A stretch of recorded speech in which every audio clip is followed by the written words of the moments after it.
咁啊，首先呢，喺呢度先同大家講一聲唔好意思先，因為一直都未有時間抽到出嚟去剪接啊，加上中途有其他片要出，亦都覺得唔可以太耐先出呢條片，所以都盡快抽啲時間剪好俾大家。咁喺介紹呢個 event 之前呢，反而都想先分享一下，如果喺呢一刻呢，我要揀一個我最中意嘅牌子嘅話呢，唔知道大家會唔會知道呢？如果你係 Watch Catalog 嘅 fans 呢，應該都唔難估到，其實我會係揀 Breitling 寶璣嘅。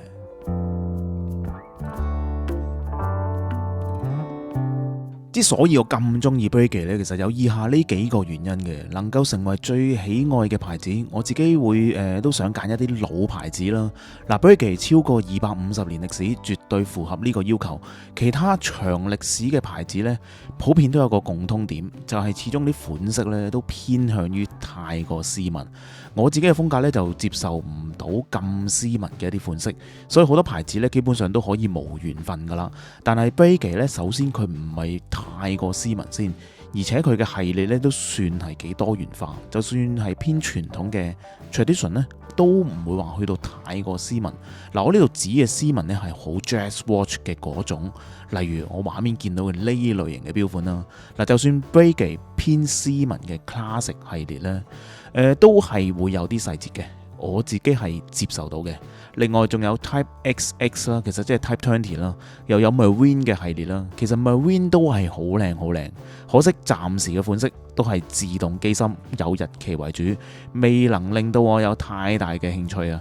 可以嘅話呢，我真係想呢4個系列咧都分別收藏一隻。而第二個原因呢，Breitling 絕對係已經係牌子之中最頂流嘅一堆啦。我成日都同自己講啦，最少擁有一個呢個 level 啦，一隻呢個 level 嘅手錶啦。就算要同國家級人物會面啊，任何人會面啊，應該都唔會太失禮噶啦啩，絕對可以應付到所有嘅場合啊。最後一個原因呢，就係 Breitling 喺一眾頂流嘅牌子之中呢，散發住一種好獨特嘅韻味。當然每個牌子都有佢自己嘅韻味啦，不過嗰種 Breitling 嘅味道呢，有歷史、有工藝、有古典味，但係同時又唔老土。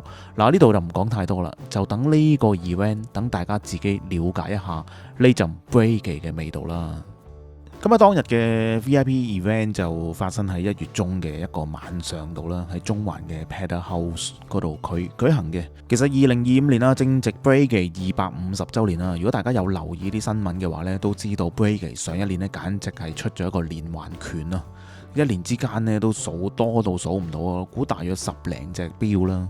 咁你話一年10零隻錶呢，其實就唔係好咩特別犀利嘅，犀利在於呢，每一隻都獨當一面，每一隻都重量級咁樣，超誇張。其實成個2025年啦，絕對係 Breitling 巡迴世界各地去發布，幾乎每個月每個 location 都有一隻新錶咁樣發布噶。先由香港同澳門區嘅Vice President Vicky Fong 作一個開場白先啦，然後今次香港站呢 CEO 一樣都有出席。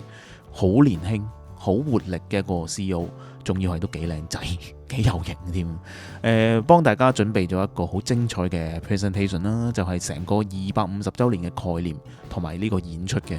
當晚嘅話呢，大約有10零隻，佢都我冇認真數，應該都10零隻俾大家去觀賞啦。嗱，大家準備好睇手錶未呢？嗱，第一隻呢，一定要介紹單針嘅 Classic Subscription 2025呢一隻嘅錶嘅，一隻正面睇起嚟呢就唔起眼嘅錶，但係竟然可以令到 Breitling 咧攞到2025年GPHG 大獎啊！即係嗰個 Grand Prix 啊，嗰個最勁嗰獎。不過真係冇諗到呢，竟然連個獎項都拎埋過嚟，仲要好求其、好隨意咁樣就放咗喺度啦。萬一真係唔小心俾人整爛咗，咁點算呢？能夠攞到大獎當然唔係一個浪得虛名啦。如果你略懂 Breitling 嘅歷史，應該都會知道呢隻錶咧，其實就復刻咗一個超過200年前嘅駝錶。如果冇記錯呢，大約就喺1790年代左右啦。只要反轉呢個底面呢，先係呢隻錶嘅精髓。因為我好中意呢一個故事，所以每次睇到呢，我都會形容為唔屬於依家年代嘅一個機芯佈局，實在太過之特別。個名入邊 subscription 呢，其實亦都係一大特色嚟嘅。咁啊，200年前呢，其實點解呢個陀錶會出名呢？皆因呢 Breguet 先生呢，當年已經有一個劃時代嘅諗法，類似依家供車供樓嘅概念，唔需要呢全數咁買咗隻錶，而係一個供款嘅形式。當時嚟講呢，好劃時代，好受歡迎，亦都令到佢哋呢個公司呢得到好好嘅一個現金流啦，作為其他投資嘅用途。所以 subscription 一字呢，先至係呢隻錶背後嘅故事。跟住落嚟介紹嘅呢一隻呢，都好接近嘅 Tradition 7035嘅版本。嗱，基礎呢係 base on 翻7037呢個舊款嘅，一樣都係一個 retrograde，每60秒呢就可以欣賞到一個逆跳嘅功能噶啦。有一個藍色 enamel 嘅錶盤，非常之精緻，非常之細膩啊！另外值得一提就係呢個250週年有一個全新嘅呢個 Breguet Gold 啦，係一個全新嘅黃金嘅一個合金嚟嘅。個色澤呢就偏呢個淡嘅黃金色啦，冇嗰個之前7037嗰種呢超級黃金嗰個感覺。嗱，之前7037嗰個黃金呢係確實係有少少土氣。唯一呢，我一直都覺得呢，即係呢個系列比較可惜就係一個自動嘅機芯。我個人覺得呢 Tradition 應該成個系列呢根本就應該全部要用手動機芯先至有佢嘅味道。不過冇計啦，要符合翻大眾嘅口味都冇辦法。之後嘅另一隻呢又係重量級，所以話呢，其實全晚啊全部都重量級啊！咁呢一隻呢，就係 Classic 7225啦，實在太多功能於一身啦。雙秒針磁力嘅嗰個軸心啦，雖然10零年前呢，其實都出過呢個磁力軸心嘅，不過經過咁多年呢，再次改良，最大嘅特點就係呢個錶盤米奇老鼠形狀嘅佈局啊！你話叫致敬呢，就唔係好適合，而係參照啦。參照咗一個大約1800年左右陀飛輪陀錶嘅一個設計，實在太過有趣。根據翻文章呢，其實當時呢個都算係第一批陀飛輪，而大家應該都知道陀飛輪呢，亦都正正就係寶璣先生所發明嘅。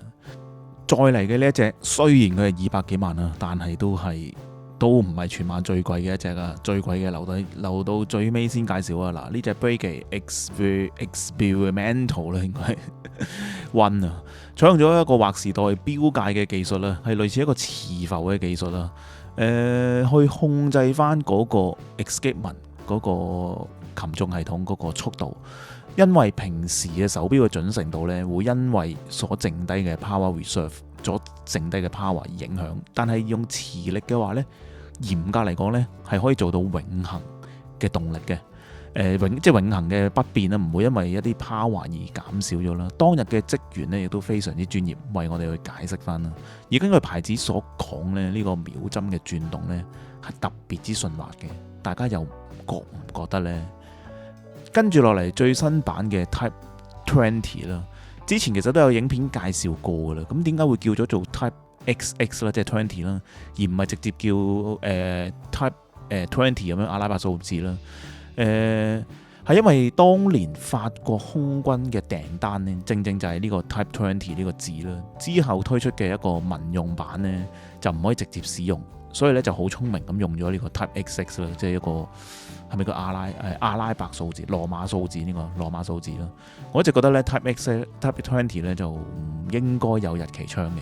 咁可惜 Breguet 近呢10零年嚟嗰款咧多數都有咧，我唔敢間唔中有一隻冇，好難記。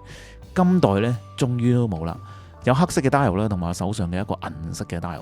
黑色嘅 dial 咧冇得輸噶啦，永遠都係軍標永恆嘅顏色。銀色嘅 dial 咧就偏向於斯文嘅格調。我自己咧就中意嗰個立體嘅 Breguet logo 啦，機芯都係一個手動嘅機芯。以軍標嚟講呢，完全完美嘅配置。嗱，唯一咧呢度要挑剔嘅呢，就係暫時仲係得貴金屬嘅版本。如果之後有鋼版呢，就更加之好啦。不過 Breguet 就算鋼版呢，我估計都應該要大約港幣17萬起跳左右啦。再之後嘅一隻都係 Classic 月相嘅錶啦，相比其他重量級呢，呢隻就偏向於平實啲啦。不過機芯係一個城市景嘅雕刻，都好犀利。嗱，呢隻都需要50幾萬嘅。只不過可惜相比其他嗰啲200幾萬呢，呢隻都成為咗配角啊。跟住落嚟有 Marine 系列嘅一隻，之前都有類似嘅呢個款嘅。250週年嘅呢一隻呢，就係主要用翻呢個 Breakage 嘅高啦、金啦，以及標盤嘅世界地圖呢更加之多 details。我就真係未有太多時間去了解呢一個款式，有興趣嘅朋友呢，可以自己再去研究一下啦 ，Google 一下啦。Classic 嘅3紋手錶，正面睇呢就比較低調，原來個精髓呢都喺個錶底度。Classic 陀飛輪嘅手錶啦，錶盤係一個大明火砂金石嘅珐琅。我個人覺得個顏色就好似偏沉咗啲。咁啊，製作呢條片嘅時候呢，就不斷要喺官網揾一啲資料。我哋一直叫嘅寶璣指針呢，原來個正名係寶璣鏤空蘋果指針。咩時候多咗蘋果呢個字呢？從來都未聽過，幾有趣，幾有趣。咁佢係一個類似神秘陀飛輪嘅結構啦，我幾年前其實都第一次見呢個技術咧，到今日睇咧，一樣覺得係好神奇。就算你知道咧係透過一啲透明嘅片咧，都會覺得到底個動力咧點樣透過啲透明片傳入去入邊嘅咧？我到依家都仲係覺得好神奇。希望我有生之年都可以收藏到呢個技術嘅手錶啦。最後壓軸嘅一隻咧係價值超過1100萬嘅陀錶啦，極度非常之奢華。都暫時成為咗我個 channel Watch Catalog 拍過最貴嘅一隻，超級誇張。打開個底蓋呢，我都係留翻俾職員為我代勞啦，我都唔敢亂掂呢隻嘢。不過以呢個價錢嚟計呢，機芯個層次感呢，我覺得就可以再好翻一啲啦。依家就好似有少少全部都銀色咁樣，清一色銀色咁嘅配搭呢，即係廣東話俗語有啲黐晒地，成個機芯就。其實仲有啲納比納斯系列嘅女裝款式，咁由於時間嘅關係啦，今集嘅主要目的我都係想介紹俾錶迷認真咁認識一下 Breakage 原來係咁特別嘅，絕對比起其他牌子嚟計呢，有好鮮明嘅獨特嘅風格，有一陣 Breakage 嘅味道。所以如果再次問我最中意咩牌子，我一樣都會答你係 Breakage 嘅。中意今集嘅記得俾個 like 啊，留言分享討論一下 Breakage。希望下一次再有機會出席相類似嘅一啲活動。我哋下一集再見啦，拜拜。